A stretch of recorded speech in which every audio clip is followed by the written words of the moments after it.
The last video was pretty primordial. We're talking about cosmology in a sense that really any theistic religion could subscribe to.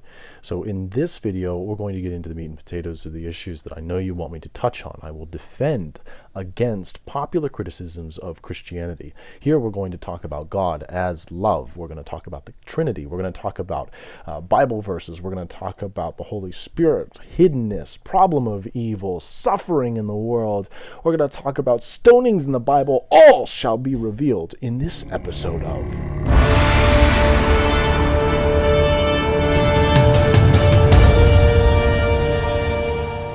It's common knowledge that the Bible refers to God as love.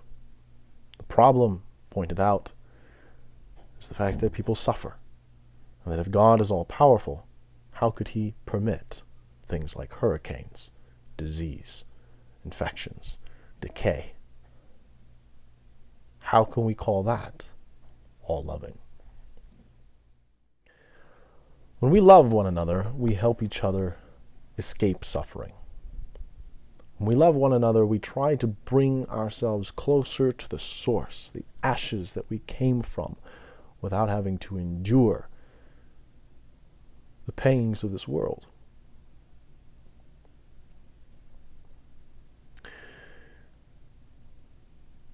In God's eyes, to truly be loving, it is not to save a person from a case of smallpox or AIDS or a hurricane or a volcano,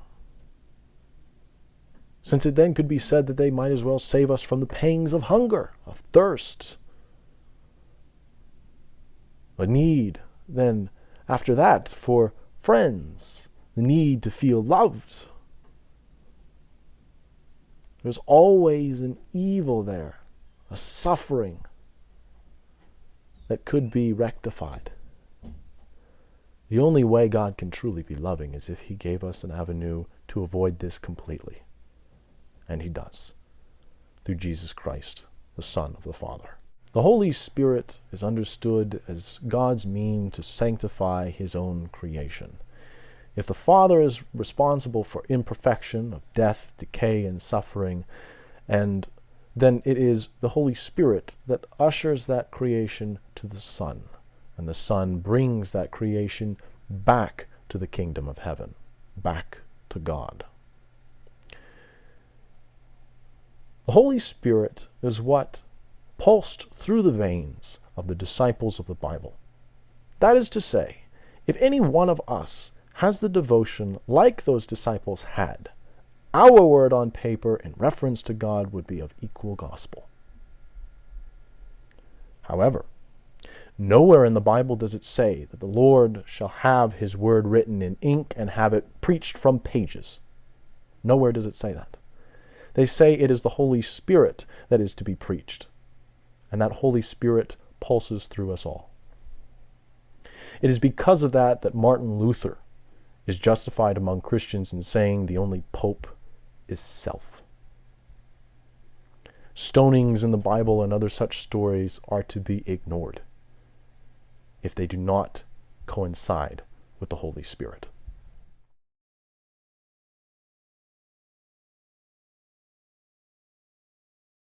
I'll leave you with this.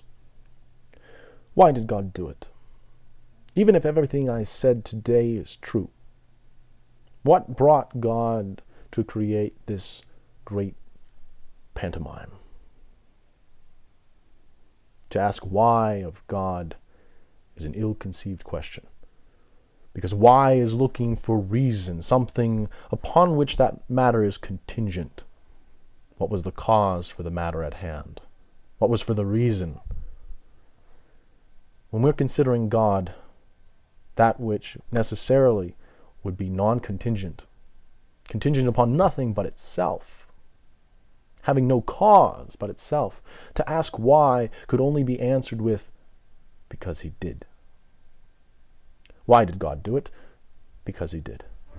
Circle reasoning? Yes. When we consider a being who's contingent upon nothing, caused by nothing, preceded by nothing, circle reasoning becomes acceptable.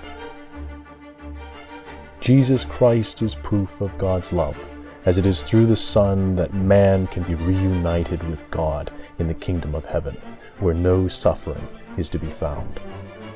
How Christ does this through the power of the cross will be discussed in the next video.